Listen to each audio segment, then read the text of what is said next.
Buenos días a todos.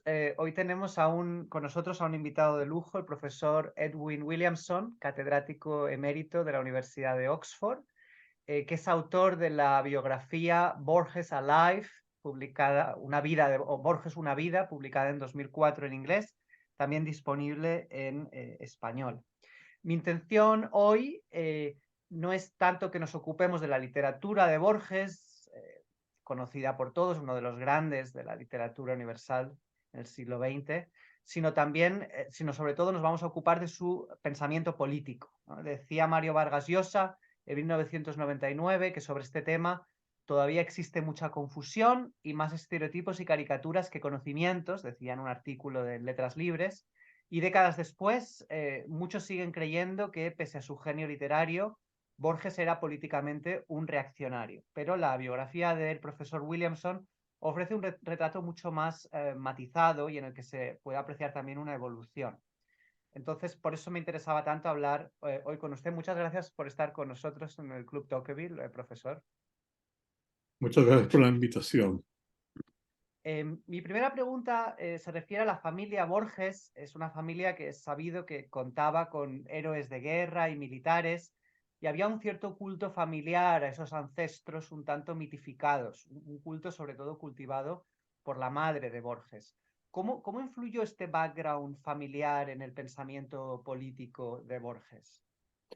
Bueno, yo creo que influyó muchísimo, ¿no? Porque Borges también, como se conoce generalmente, sentía gran orgullo por sus ancestros y por su linaje.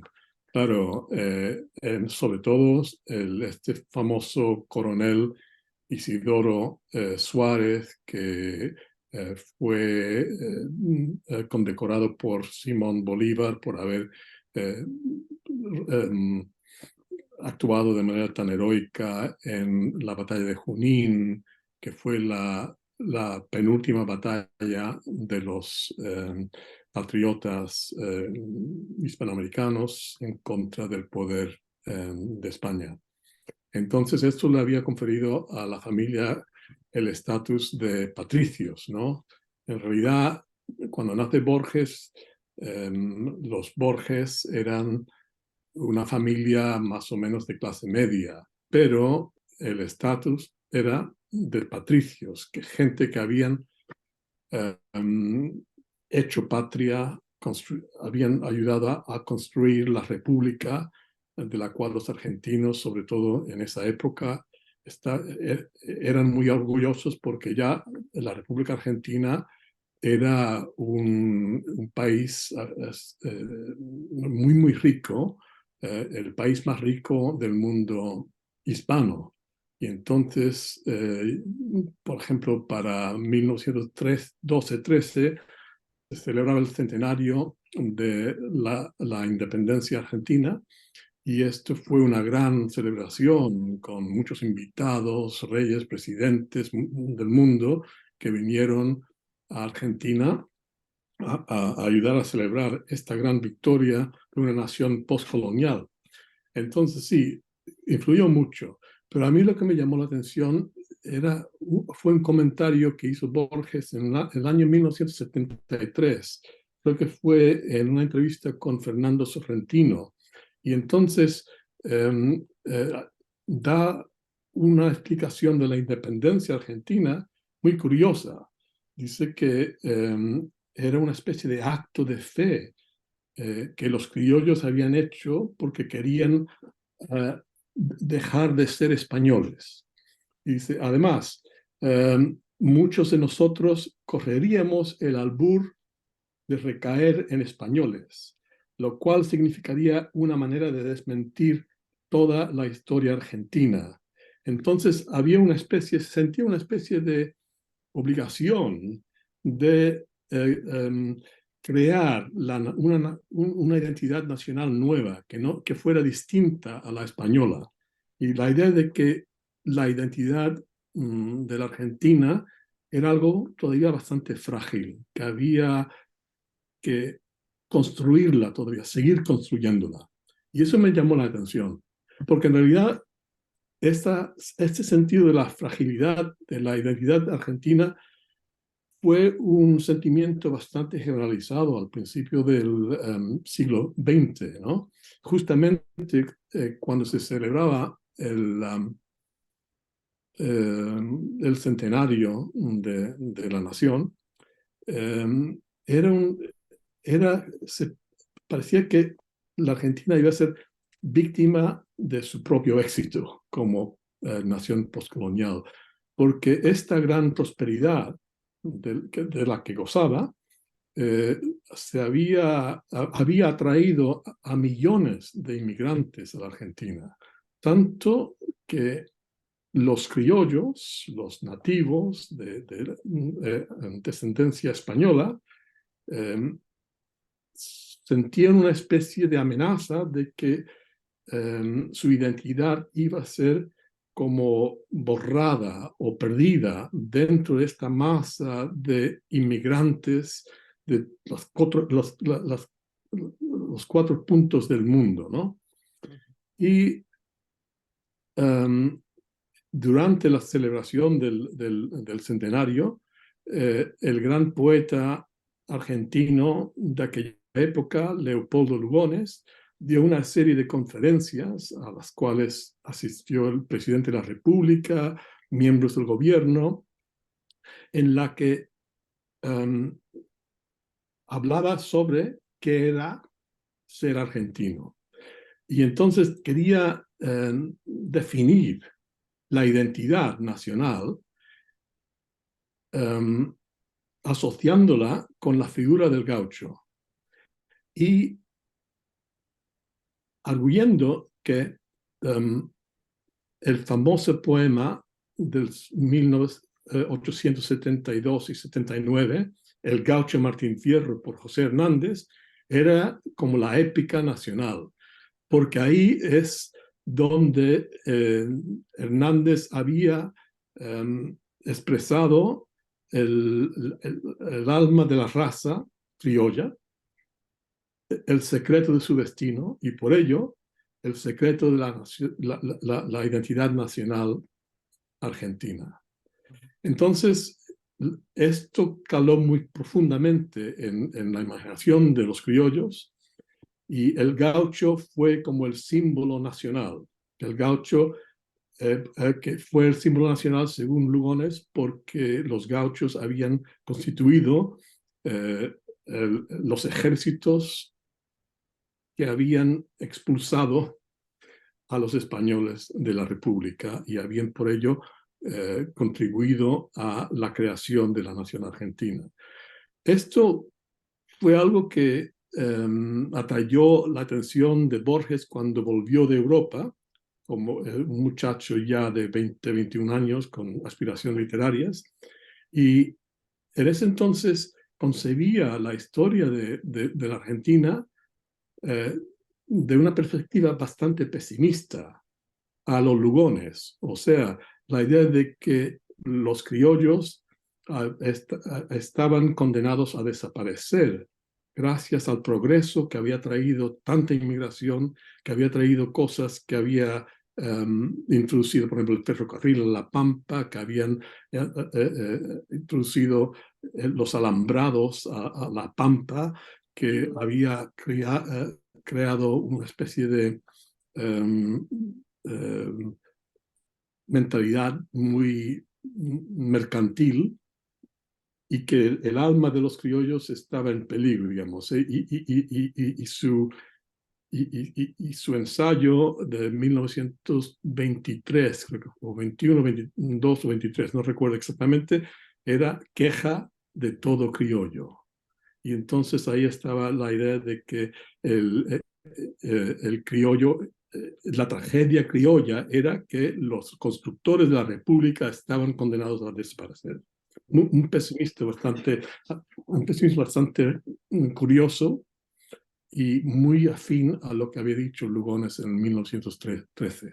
Y profesor, si avanzamos una década, quería hacerle dos preguntas más, porque es fama que Borges definió la política como una de las formas del tedio, lo cual haría pensar que no le interesaba mucho, pero usted en su biografía muestra a un Borges muy implicado en los acontecimientos históricos.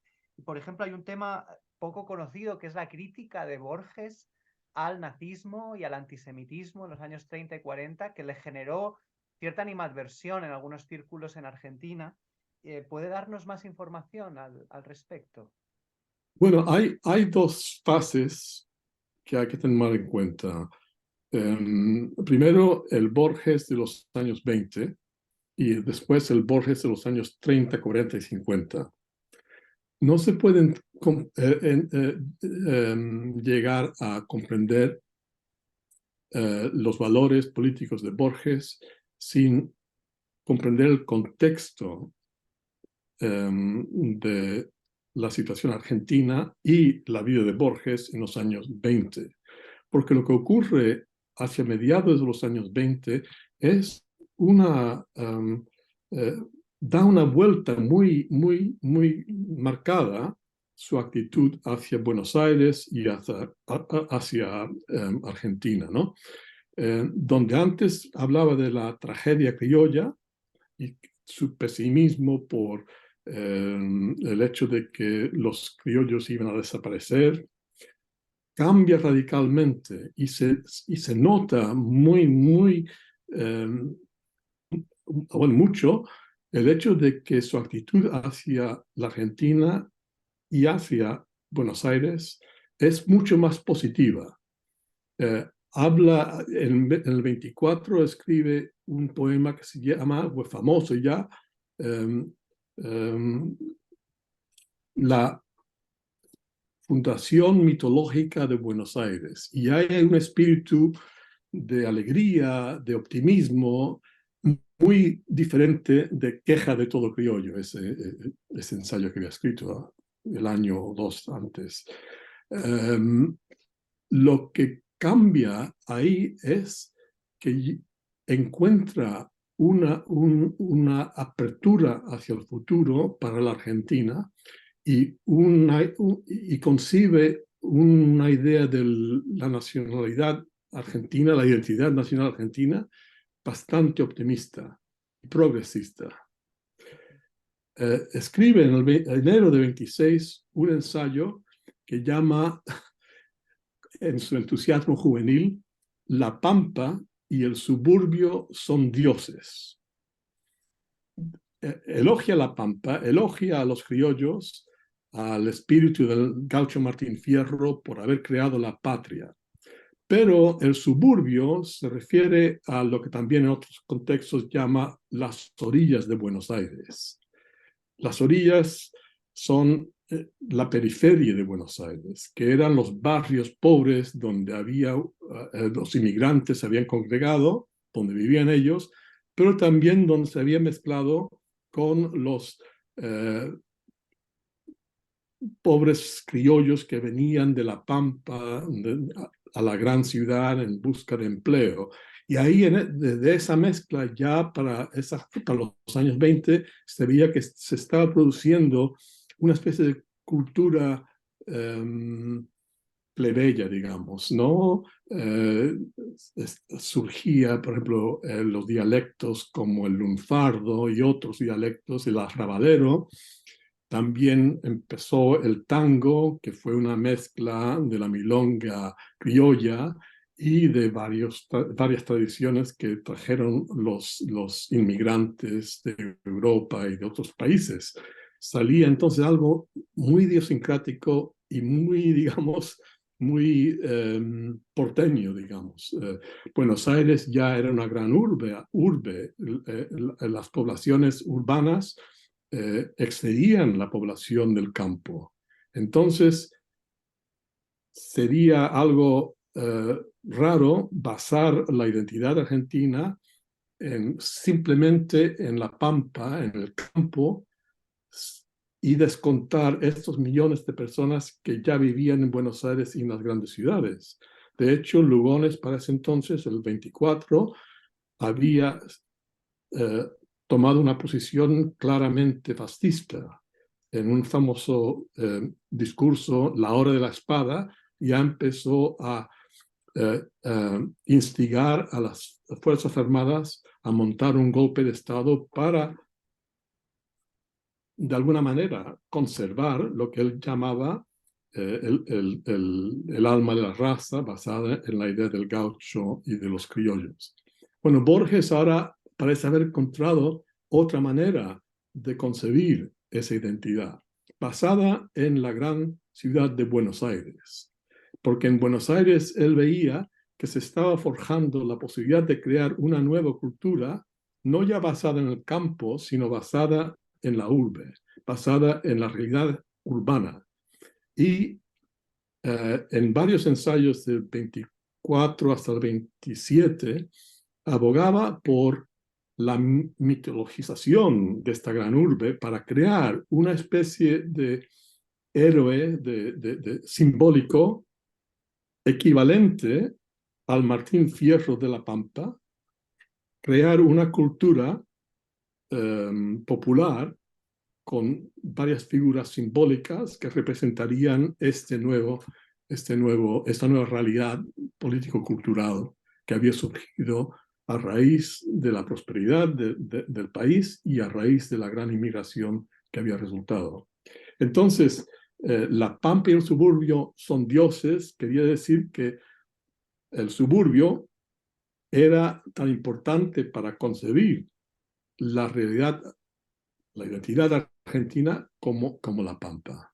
No descartaba la Pampa ni Martín Fierro, sino quería crear una continuidad hacia el futuro. Y eso explica por qué para él era una especie de reto creador llegar a crear una cultura nueva, digamos, una identidad nueva. De hecho, voy a citar un párrafo de un discurso que dio a varios criollos jóvenes, y voy a leerlo, y dice Borges: en esta casa de América, amigos míos, los hombres de las naciones del mundo se han conjurado para desaparecer en el hombre nuevo, que no es ninguno de nosotros aún y que predecimos argentino, para irnos acercando así a la esperanza.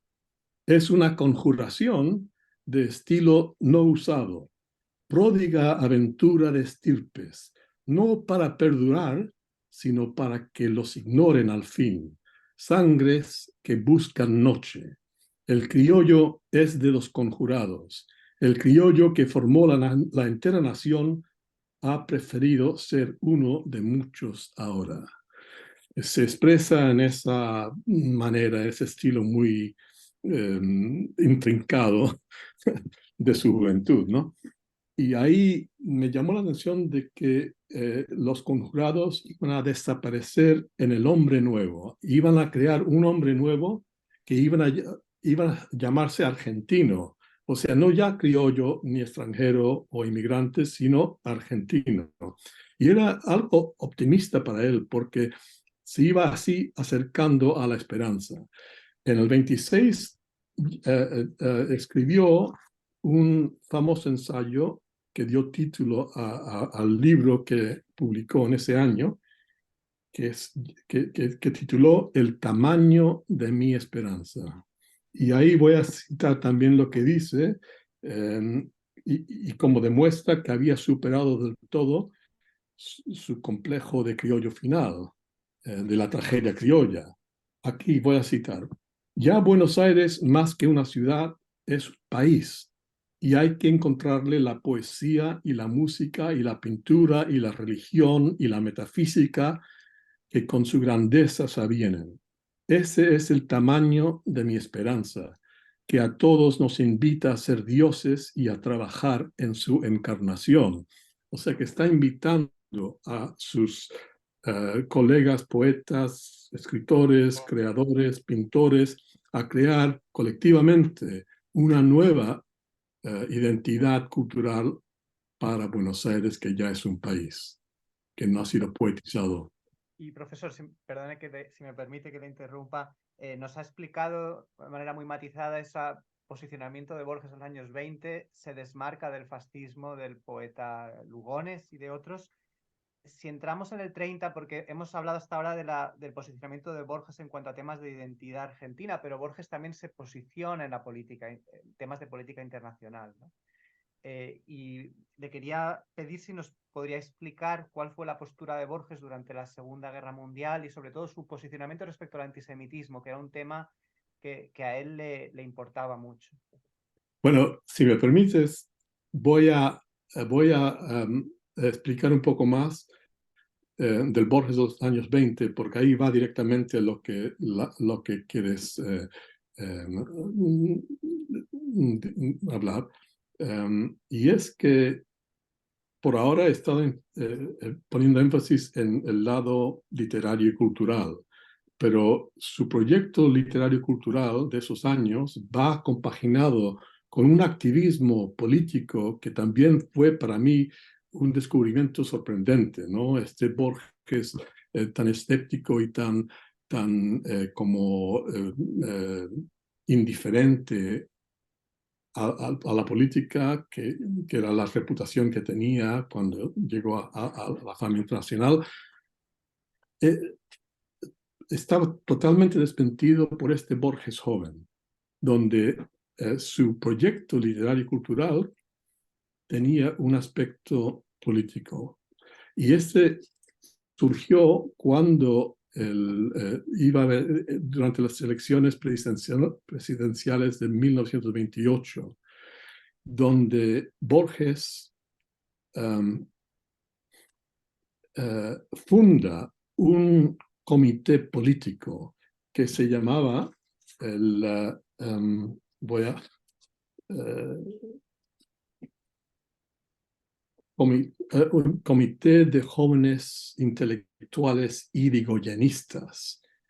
Era un comité que apoyaba la candidatura de Hipólito Yrigoyen, que era el candidato a presidente por parte del Partido Radical, de la Unión Cívica Radical. Y Borges fue el que fundó este comité y reunió a varios escritores, algunos que son importantes en la historia cultural argentina, como Leopoldo Marechal, Macedonio Fernández, Carlos Mastronardi, Jules Solar, etc. Él fue presidente y la oficina principal de este comité fue en la casa misma de Borges, en la avenida Quintana 222, y Borges explica sus razones por apoyar a, Irigoyen, y habla sobre Irigoyen como dice, Irigoyen es la continuidad argentina. Se acuerda del pasado, de la Pampa, y sin desmemoriarse del pasado, tiene una perspectiva progresiva. O sea que Irigoyen para Borges era una especie de personificación de esa continuidad que él quería celebrar entre el pasado, digamos, rural de la Argentina, el presente urbano y el futuro de una identidad nacional nueva, que sería propiamente argentina, una fusión de lo criollo y lo extranjero. Y él fue muy activo en esto, formaba parte del Comité Central de la Unión Cívica Radical, abogaba por elecciones democráticas en el país, y veía, y otra cita también de Borges por esa época, que Irigoyen era el caudillo que iba a acabar con el caudillismo. Entonces ya se ve cómo se está anticipando a su hostilidad contra el nazismo, contra el fascismo, contra el peronismo, porque ya ahí se cuaja el valor central de Borges en la política, que es la defensa de los derechos del individuo, la defensa de la libertad individual frente a un Estado que quiere abarcar muchas de las funciones, de las decisiones, de los valores de los individuos, ¿no? Eso yo creo que es el punto central, la idea motriz de Borges para el resto de su vida. Defender los valores del individuo en contra de un Estado potencialmente abarcador y opresor. Y de ahí sale esa consistencia, esa constancia de Borges en las varias fases de la historia tan turbulenta de la Argentina en el siglo XX. Y eso es lo que le lleva a apoyar ciertas figuras, ciertos partidos, ciertas alianzas políticas que surgen tras los cambios políticos que ocurren en la Argentina y que lo lleva, por un lado, a oponerse al nazismo, pero también a Perón. Llega a tal punto que para 1963 hasta se hace socio del Partido Conservador. Y más tarde se pronuncia a favor de Videla, apoya a Pinochet y todo esto, pero parece paradójico y es paradójico. Yo creo que lo fundamental de la actuación y del pensamiento político de Borges está en esta idea de que el caudillismo tiene que ser superado en la Argentina y la democracia liberal implantada de una manera duradera en el país.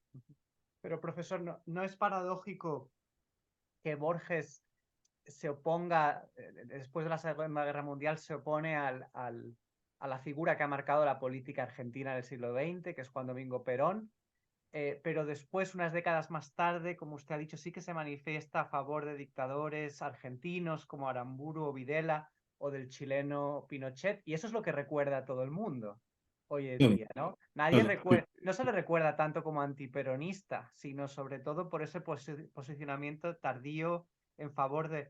¿No es incongruente con sus críticas anteriores al totalitarismo? ¿Qué ocurre en esos años para que Borges... Bueno, son paradojas, ¿no? Lo que pasa es que el criollismo progresista del Borges de los años 20 eh, eh, se llega a su fin con el golpe de Estado de 1930, el primer golpe de Estado militar de la historia argentina del siglo XX, ¿no? Y de ahí se da cuenta de que esta idea de la fusión entre el campo y la urbe y eso, era una especie, este programa político-cultural de la Pampa y el suburbio, todo esto es fue una especie de construcción ilusoria. Y de ahí empieza su carrera, digamos, de defensor de la libertad individual. Ahí es cuando empieza a ser atacado por los nacionalistas de derechas, que son como un poco como son admiradores de Mussolini y después de Hitler. Y entonces hay una serie de artículos que Borges escribe en contra del nazismo y en contra de lo que él pensaba que era el gran peligro de que Hitler, con su concepción del Lebensraum, tenía ya puesto la mirada en las grandes pampas de la Argentina, donde hay muchísimo Lebensraum, y que de ahí era el peligro de que Hitler, si seguía conquistando a Europa, vendría hacia el sur de América para llegar a conquistarla también. Denunciaba la ambición que había de Hitler de crear una especie de imperio universal de Alemania, el Tercer Reich. Lo veía con un gran peligro. Ahora, se opuso tan férreamente a Perón porque él vio a Perón como la manifestación de ese nacionalismo derechista de los años 30, que había acabado con su propio criollismo progresista, ¿no? Y veía a Perón como un dictador. Veía a Perón como un dictador corrupto.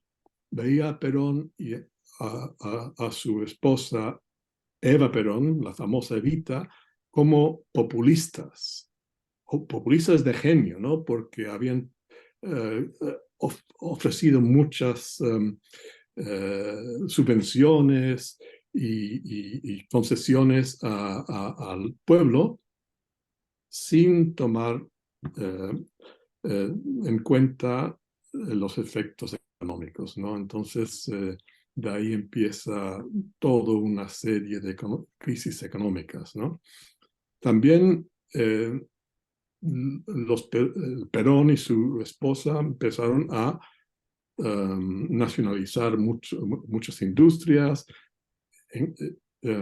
empezaron a introducir la censura de los medios de comunicación, a restringir muchas libertades de expresión, todo lo que Borges, claro, pensaba que era una especie de restricción, opresión del individuo. Cuando una junta militar en 1955 derroca a Perón, Borges apoya lo que él llama la revolución, porque este golpe de Estado se describió como la revolución libertadora del peronismo. Y entonces Borges tomó una postura muy, muy dura en contra del peronismo y de los que querían pactar de alguna manera con el peronismo. Y de ahí empieza la idea de que había que, bueno, acabar con el peronismo para acabar con el caudillismo, que era la plaga de la política cultural de la Argentina. Por eso apoyaba con gran ardor, había apoyado con gran ardor a Irigoyen, era el caudillo que iba a acabar con el caudillismo. Y una década más tarde, 2 décadas más tarde, llega el gran caudillo Perón, que en vez de acabar con el caudillismo, iba a implantar el caudillismo de tal manera de que, según Borges, sigue todavía la cuestión del caudillismo en la cultura política de la nación. Ujú. No quiero hablar demasiado sobre los pormenores de lo que ocurrió después, pero no pudo acabar con el terrorismo. Perón volvió en el 73 y murió al año de su mandato, en el 74. Entonces Borges ya no sabía cómo interpretar lo que estaba ocurriendo en Argentina. Y yo creo que por eso fue que dio la bienvenida al golpe de Videla, porque lo veía como una especie de revolución libertadora,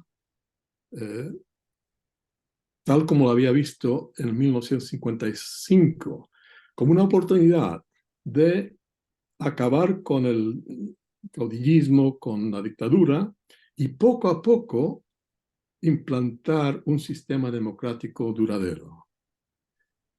Y claro, eso tampoco funcionó, porque en el 76 se implantó una dictadura militar muy brutal y también un desastre económico que trajeron los militares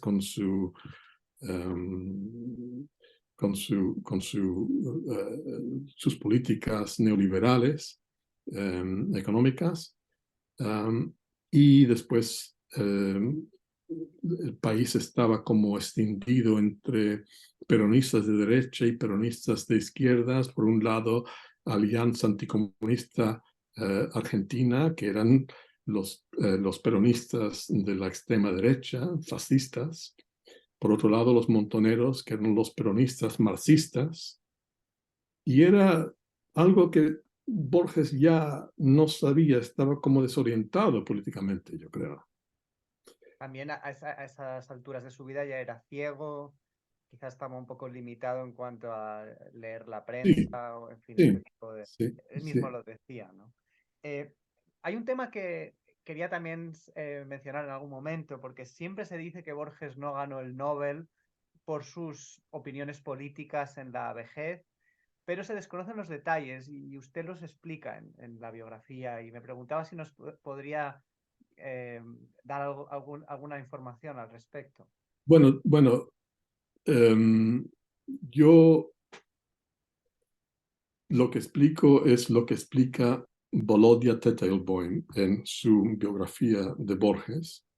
Tettelboim era el dirigente del Partido Comunista Chileno, gran amigo de Pablo Neruda, y tenía muchos contactos con comunistas y socialistas de todo el mundo, europeos y eso. Entonces, Teitelbaum dice en su biografía de que por los años 75-76 Borges era un candidato serio para el premio Nobel. Pero había un escritor, miembro del comité, del jurado del Nobel, que era comunista o simpatizante del marxismo de Allende y eso, que dijo que mientras que él fuera miembro del jurado, Borges nunca iba a ganar el premio Nobel. Yo en el libro cito el nombre que cita Tettelboim, era un señor que se llamaba Lundqvist, pero eso es lo único que voy a decir ahora. Era, según Teitelbaum, que me parece bastante calificado como dirigente del Partido Comunista Chileno y amigo de Neruda, que esto fue lo que ocurrió. O sea que perdió el Nobel Borges por sus declaraciones bastante estrambóticas y extremistas sobre Pinochet y Videla y los militares. Pero al mismo tiempo, mirando minuciosamente la cronología, como hice durante toda la vida, el apoyo incondicional de Borges a Videla y a Pinochet y a estos dictadores no duró más de un año. O sea que ya para el 77 y 78 se ve que sus declaraciones en la prensa, en entrevistas, en Chile, en Argentina y en otros países, ya se ve cómo califica un poco todo esto, porque se va enterando, bueno, de las, las atrocidades, las brutalidades que están cometiendo, por un lado, los militares, por otro lado, los montoneros y los otros trotskistas del Ejército Popular, y también no sabe cómo reaccionar a eso, ya se va confundiendo. Y entonces empiezan los militares argentinos a pelearse con los militares chilenos sobre unas islas por ahí del Tierra del Fuego. Y entonces surge otra vez ese nacionalismo extremo de la derecha argentina. Y esto ya va desilusionando a Borges, ¿no? Pero por otro lado, no quería hablar muy abiertamente sobre su apoyo a los opositores, a los militares, porque tampoco se fiaba de los peronistas marxistas como los montoneros, ¿no? Y cuando surgió la cuestión de los desaparecidos, también él llegó a con muchos reparos antes de apoyar a las madres de la Plaza de Mayo, que sí llegó a criticar a los militares por los desaparecidos y llegó a apoyar a las madres de la Plaza de Mayo, estas señoras que habían perdido sus hijos porque habían desaparecido. Y también para rematarlo todo, hubo la guerra de las Malvinas, que él pensó que era un disparate, ¿no? Algo innecesario para él, ¿no? El famoso eso de que es como dos calvos peleándose por un peine. Uh, o sea que había una serie de cosas que lo desilusionaron mucho, ¿no? Porque estaba en una situación muy mala, tanto cuestión de orden público como cuestiones económicas. La Argentina durante estas décadas de la segunda parte de la vida de Borges. Y escribe un famoso poema dedicado a su compañero escritor Manuel Mujica Lainez, donde acaba el último verso es Manuel Mujica Lainez. Una vez tuvimos una patria, ¿recuerdas? Y la perdimos. Y ya para acabar y al hilo de este verso a Mujica Lainez, parece que otro tema, por leer su biografía, me da la sensación de que otro hilo conductor del pensamiento de Borges es su rechazo a cualquier tipo de nacionalismo en general y al nacionalismo argentino en particular. Es poco conocido el hecho de que Borges intentó adquirir la nacionalidad suiza poco antes de morir y de hecho está enterrado en Ginebra, quiso morir en Ginebra. ¿Tienen ambas posturas algo de simbólico en lo político? ¿Se pueden conectar con ese rechazo al nacionalismo de Borges, que no quiso, Yo no quería ser creo que unificado?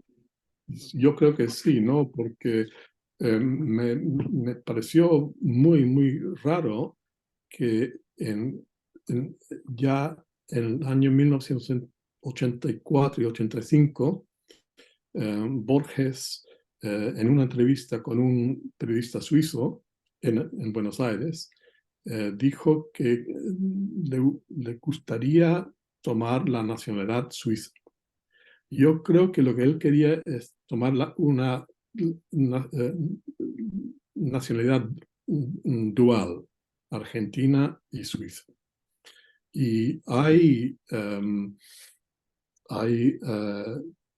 constancia de esto en las entrevistas que dio, porque este señor suizo, cuando volvió a Ginebra, indagó un poco en qué eran las cualificaciones para tomar la nacionalidad suiza y resultó que había que esperar muchos años y ya Borges tenía 85, 86 años, ya estaba enfermo, no podía hacerlo.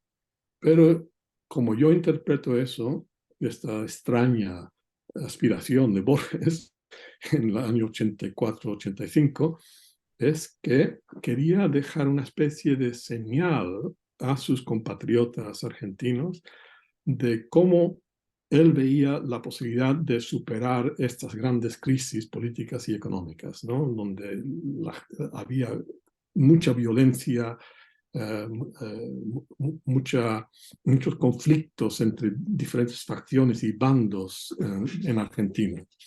Y entonces él veía Suiza como una especie de ideal político, en tanto que los cantones formaban una entidad, una nación, donde gente de diferentes lenguas, religiones, razas, italianos, alemanes, franceses, habían conjurado para crear una nación liberal, democrática, etc.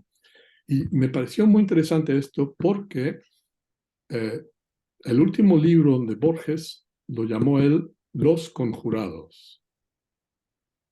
Y había escrito un poema llamado Los Conjurados en 1983, más o menos cuando él está con la idea de hacerse suizo. Y entonces, conjurados. Por eso quería leer lo que había dicho en este discurso de 1926 o 27, que he citado ahora, donde habla de los criollos y los extranjeros ser conjurados para crear un hombre nuevo, que llamaríamos argentinos. O sea que lo que está haciendo Borges está rememorando sus valores de los años 20, cuando él que quiso superar el protofascismo de Lugones con la idea de los conjurados criollos y extranjeros que hacen una conjuración para crear un hombre nuevo en Argentina. O sea que está como cerrando el círculo de su vida y sus valores, ¿no? Después de haber pasado casi la mayoría del siglo XX en su vida, llega a un punto que está tratando de regenerar, digamos, o apuntando a la posible regeneración de esos valores que él no pudo realizar en su vida. Y y escribe en el 85 otro poema sobre la patria, porque sigue escribiendo sobre la patria. Como dije al principio, él sentía de manera muy fuerte su obligación a la patria argentina, a crear una identidad estable, bien arraigada, ¿no? Para no correr el riesgo de ser español, de recaer en español, con que sigo con esta idea. Y hay un poema póstumo escrito en 1985, justamente antes de que él partiera para Ginebra desde Buenos Aires. Partiera a Ginebra para morir. O sea que ese viaje a Ginebra a última hora para morir en Ginebra, yo lo interpreto como una decisión política, también a la vez que personal, porque ahí es donde está apuntando a Ginebra, capital de Suiza, como, digamos, la capital de un país donde varios hombres y mujeres se han reunido, se han conjurado para crear una nación justa y democrática. Y dice que, perdón, es que no lo había puesto a un lado y ahora se me ha ido, aquí está. Dice al final en este poema, 1985, está buscando la patria. La patria no iba a encontrarse en alguna famosa fecha o en la breve furia o fervor de la azarosa plebe, la sentía en cosas más íntimas, en el olor de los jazmines, en un daguerrotipo, un jardín al atardecer, tal vez cito un sable que ha servido en el desierto o una historia anotada por un muerto. Y se pregunta, ¿qué era entonces la patria? Y voy a citar ahora, algo que está en mi pecho y en tu pecho, algo que fue soñado y no fue hecho, algo que lleva y que no pierde el viento. Lo encuentro eso muy conmovedor, porque lo escribe justamente antes de ir a Ginebra a morir. Muy bien, profesor. Pues yo creo que con estos preciosos versos de Borges podemos concluir la conversación. Muchísimas gracias por su tiempo. Muchas gracias.